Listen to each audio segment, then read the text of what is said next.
जय हिंद दोस्तों। कैसे हैं आप लोग। आशा करता हूं आप सभी अच्छे होंगे और आप लोग अपनी तैयारी में जुड़े हुए होंगे। रेलवे बिल्कुल फॉर्म में आ चुकी है, बिल्कुल एसएससी का रास्ता पकड़ ली है। रेलवे ने 2025 की भर्ती कैलेंडर जारी कर दी है। यानी 2025 में रेलवे कौन सी भर्ती कब जारी करेगी, किसके लिए कब फॉर्म भरे जाएंगे, इसका पूरा डिटेल रेलवे ने जारी कर दिया है। इस वीडियो में बात करेंगे कि 2025 में जो एएलपी की भर्ती, टेक्नीशियन की, एनटीपीसी की, जूनियर इंजीनियर की और ग्रुप डी की वैकेंसी आएगी, वो कब आएगी और कब से आप लोग फॉर्म अप्लाई कर सकते हैं, और सबसे इंपॉर्टेंट कि किसकी वैकेंसी कितनी हो सकती है। तो पूरे वीडियो को आपको ध्यान से देखना है। और यदि आप लोग चैनल पर पहली बार आए हैं या अभी तक भी सब्सक्राइब नहीं किए हैं तो कर लें, ताकि जो भी रेलवे के आगे के अपडेट्स हो उसकी सही और ऑफिशियल जानकारी आपको मिल सके।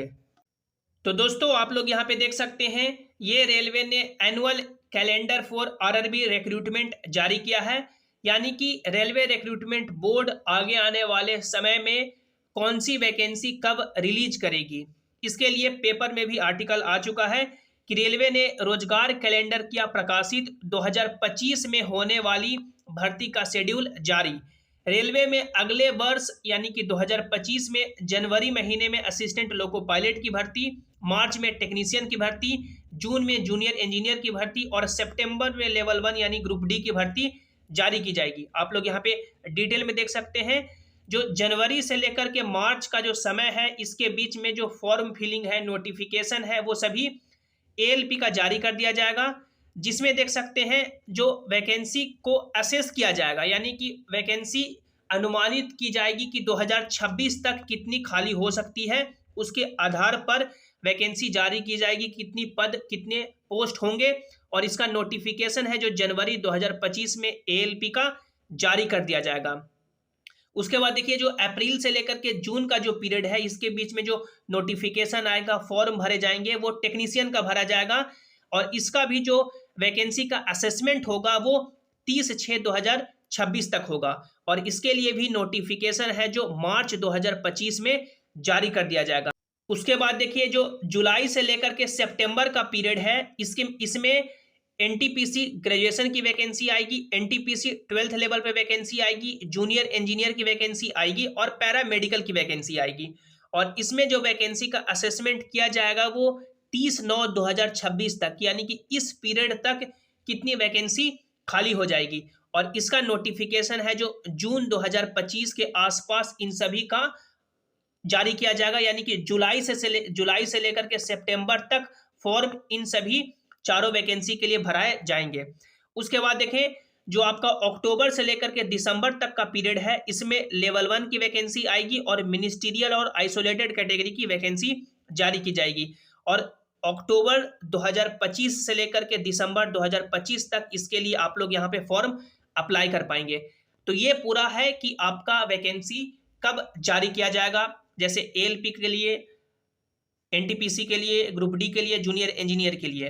अब कौन से पोस्ट के लिए कितनी वैकेंसी आएगी, तो आप लोग सबसे पहले ये देखें कि अभी जो 2024 में वैकेंसी आई है वो कौन से पोस्ट के लिए कितनी आई है।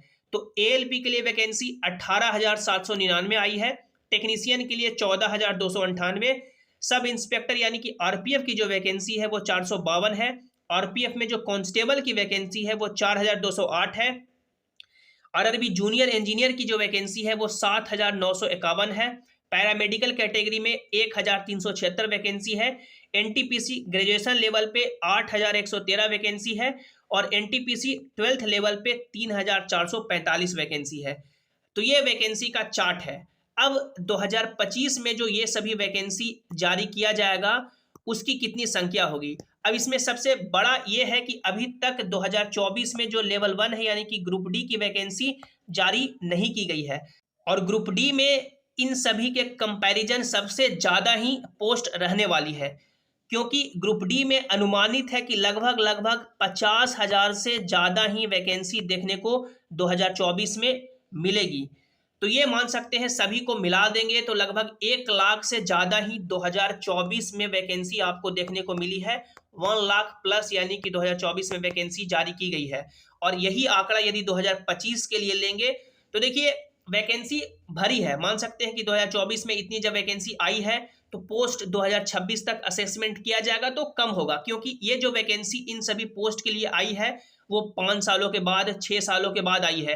एएलपी की वैकेंसी 6 सालों के बाद आई है, टेक्नीशियन की वैकेंसी 6 सालों के बाद आई है, सब इंस्पेक्टर की यानी आरपीएफ की वैकेंसी 6 सालों के बाद आई है, जूनियर इंजीनियर की वैकेंसी लगभग 5 से 6 सालों के बाद आई है, उसी तरह से एनटीपीसी की वैकेंसी 5 सालों के बाद, ग्रुप डी की वैकेंसी 5 सालों के बाद आई है। तो ये जो 5 साल के बीच का पीरियड है उसमें इतनी वैकेंसी है। तो ये 2024 से लेकर के 2026 तक का पीरियड है, ये मात्र यानी कि 2 साल ही हो रहा है, यानी कि 2 साल का ही वैकेंसी असेस किया जाएगा कि 2 साल में कितनी वैकेंसी खाली हुई है।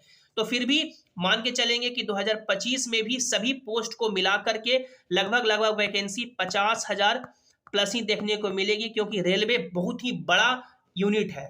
यदि गवर्नमेंट ऑफ इंडिया की बात करें तो सबसे बड़ा यदि कोई कर्मचारी किसी भी विभाग में काम करता है तो वो रेलवे विभाग में है। तो 50,000 प्लस ही 2025 में वैकेंसी देखने को मिलेगी। तो ये गोल्डन अपॉर्चुनिटी, सुनहरा मौका उन सभी कैंडिडेट के लिए है जिन्होंने मान सकते हैं जिनके लिए एक इंग्लिश बैरियर रहा है और इंग्लिश वो नहीं पढ़ते हैं या नहीं पढ़ रहे हैं और एसएससी का एग्जाम नहीं देते हैं। तो रेलवे एक मान सकते हैं गोल्डन अपॉर्चुनिटी, सुनहरा मौका अब आपके लिए खुल गया है, खोल दिया गया है कि हर साल वैकेंसी आ रही है। और यदि आप लोग कोई भी पोस्ट के लिए, कोई भी वैकेंसी के लिए, कोई भी नोटिफिकेशन के लिए आप लोग कुछ नंबरों से नहीं सेलेक्ट होते हैं या किसी भी कारणवश नहीं सेलेक्ट होते हैं तो आपको हर साल अब मौका मिल रहा है।